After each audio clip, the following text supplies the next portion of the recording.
तब हमें पता चलता है कि मानसिक सुख चैन, मानसिक स्थिरता पैसे से नहीं आई। और यहीं से ये भी पता लगता है कि कुछ ऐसा है भीतर, कुछ ऐसा खालीपन, कुछ ऐसी शून्यता है भीतर जिसे रोटी, कपड़ा और मकान की बहुलता, जिसे पैसे की भरपूरता नहीं पूरा कर सकती। तो यहीं से प्रश्न आरंभ होता है ध्यान का, यहीं से महत्व आरंभ होता है ध्यान का। जब हम ध्यान करते हैं तो ध्यान हमें एक साइकोलॉजिकल, एक मानसिक ठहराव देता है, एक स्थिरता देता है और जीवन की जो भागदौड़ है उससे एक भिन्न स्थिति में हमारे मन को ले जाता है।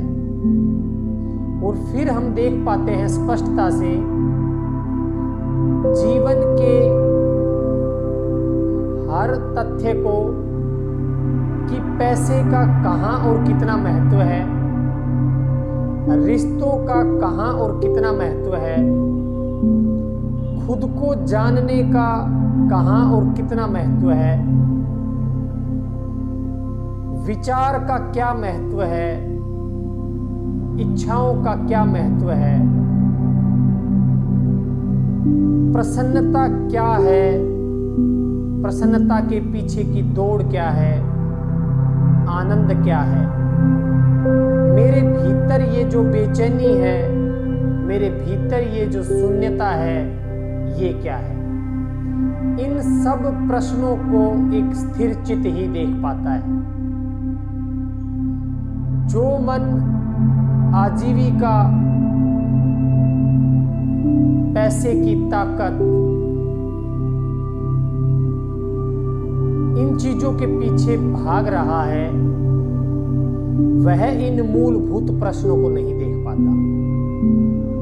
जिस प्रकार से एक घूमते हुए पंखे की पंखुड़ियां देख के हम ये नहीं बता सकते कि इसमें कितनी पंखुड़ियां हैं और इन पंखुड़ियों का रंग कैसा है, इनका आकार कैसा है, ठीक इसी प्रकार से भागता हुआ मन कभी भी मूलभूत प्रश्नों को नहीं देख पाता।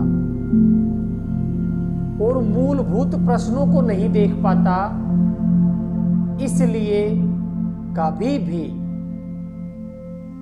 उन मूलभूत प्रश्नों के उत्तर भी प्रकट नहीं होते।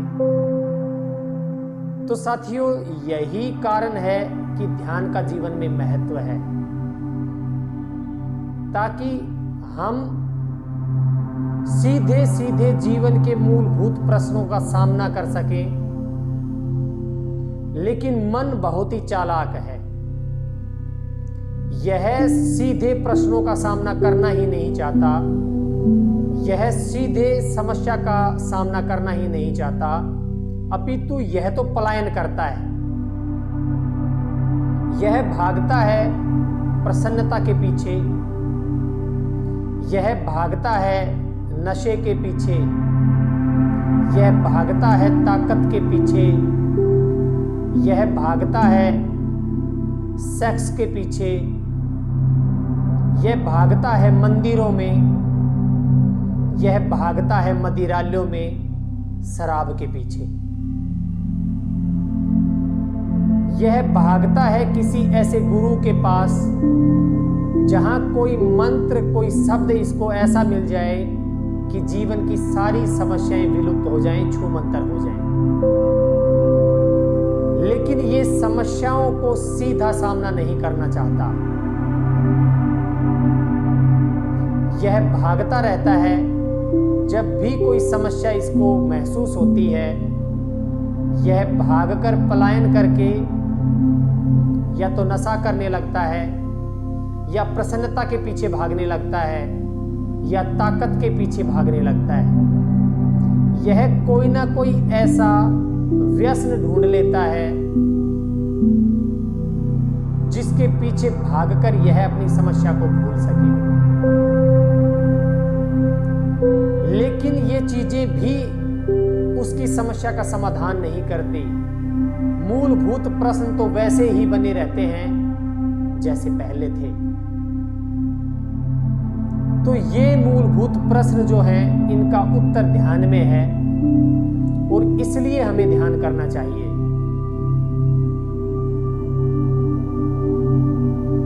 मेरे भीतर यह शून्यता क्यों है? मेरे भीतर चिंता क्यों उठती है? मेरे भीतर भय क्यों उठता है? मेरे भीतर इतनी असुरक्षा का भाव क्यों है? मेरे भीतर इतना ईर्ष्या, द्वेष, क्रोध क्यों है? मैं क्या हूं? जब मैं इस संसार में नहीं था तब भी यह संसार था। जब मैं इन संसार में नहीं रहूंगा तब भी यह संसार रहेगा। मेरे जन्म से पहले मैं कहां था और कौन था, और मृत्यु के पश्चात मैं कहां जाऊंगा, कौन बनूंगा, क्या बनूंगा। जन्म और मृत्यु के बीच में यह जो कालखंड है, केवल इसके बारे में ही हम जानते हैं। जन्म से पहले और मृत्यु के बाद में ना तो कुछ जानते हैं और ना ही कुछ जान पाएंगे। इसलिए यह जो जन्म और मृत्यु के बीच का समय है जीवन रूपी, इसी में मुझे इन मूलभूत प्रश्नों को खोजना होगा। इन मूलभूत प्रश्नों, इन मूलभूत समस्याओं को से छुटकारा पाना होगा। तमसो मा ज्योतिर्गम्य, मैं तमस से, अज्ञान से ज्ञान की तरफ जाऊं, लेकिन मरने के बाद नहीं जा पाऊंगा। आज, अभी, इसी वक्त, इसी जीवन में जा पाऊंगा। मृत्युर्मा अमृतम गम्य, मैं मृत्यु से अमृत्यु की तरफ जाऊं। हर वस्तु की एक आयु होती है। मेरे इस शरीर की भी आयु है, तो इसके जीर्ण शीर्ण होने से पहले मैं अमृत्यु को कैसे जानूं, अमरता को कैसे जानूं? यह जीते जी इसी जीवन में जानना होगा। इसलिए ध्यान की आवश्यकता है। जब व्यक्ति पैदा होता है तो वह जो शुक्राणु और अंडाणु मिलकर भ्रूण बनाते हैं, वह इतना छोटा होता है कि नंगी आंखों से उसे देखा भी नहीं जा सकता। एक छोटी सी माइक्रोस्कोपिक कोशिका होती है, सेल होती है। वह धीरे धीरे वह विकसित होती है। उसमें धड़कन शुरू होती है, उसमें रक्त का प्रवाह शुरू होता है, उसमें चेतना शुरू होती है। बच्चा जन्म लेता है। 1, 2, 2.5, 3, 3.5 किलो का बच्चा विकसित होते होते 70 किलो का वयस्क बन जाता है। और यह विकास केवल शरीर का ही नहीं होता। जब बच्चा छोटा होता है तो सबसे पहले वह अपने मां से अपना संबंध स्थापित करता है, अपनी मां को पहचानने लगता है, उससे जुड़ता है। धीरे धीरे वह अपने बहन भाइयों से जुड़ता है, पिता से जुड़ता है, परिवार के अन्य सदस्यों से जुड़ता है। धीरे धीरे वह बड़ा होता है, उसका शरीर भी बढ़ता है और वह धीरे धीरे समाज से जुड़ने लगता है, उसका ज्ञान बढ़ने लगता है। तो वह जो भ्रूण था एक बिंदु के समान, वह अब फैलने लगता है। लेकिन यह फैलाव अनवरत नहीं होता, सदा के लिए नहीं होता। 40 की आयु में जाकर, 45 की आयु में जाकर, 50 की आयु में जाकर व्यक्ति मानसिक रूप से, सामाजिक रूप से जो विकास हासिल करता है उसमें स्थिरता आने लगती है। 20-22 साल के बाद में शरीर के विकास में स्थिरता आने लगती है, स्थिरता आने लगती है, ठहराव आने लगता है। और वह जो उसका फैलाव था, जवानी में जो उसने मित्र बनाए थे, जो ज्ञान एकत्र किया था, जब उम्र का ढलान आता है तो वह व्यक्ति सिकुड़ने लगता है, उसका मस्तिष्क, उसकी बुद्धि की तीक्ष्णता कम होने लगती है, उसकी स्मृति शक्ति कम होने लगती है, उसके शरीर की जो स्ट्रेंथ है, ताकत है, लचीलापन है, गतिशीलता है, वह कम होने लगती है। जो सक्रियता थी, जो मित्रों के साथ सक्रियता थी, वो कम होने लगती है और धीरे धीरे धीरे व्यक्ति का शरीर और व्यक्ति का मस्तिष्क 70, 80, 90 साल की आयु तक पहुंचते पहुंचते, 100 वर्ष की आयु तक पहुंचते पहुंचते मुरझाने लगता है, जीर्ण शीर्ण होकर समाप्ति की तरफ बढ़ता है। और जो जीवन बिंदु से आरंभ हुआ था, एक भ्रूण के रूप में एक छोटे से बिंदु से आरंभ हुआ था, वही जीवन अपने विकास और खिलावट को पाकर दोबारा से बिंदु की तरह संकुचित होता हुआ जीर्ण शीर्ण हो जाता है, व्यक्ति मृत्यु को पा लेता है। तो बिंदु से शुरू हुआ जीवन दोबारा बिंदु पर ही समाप्त ना हो, इस शरीर के जीर्ण शीर्ण होने से पहले वह अमृत्यु को जान ले, अमरता को जान ले,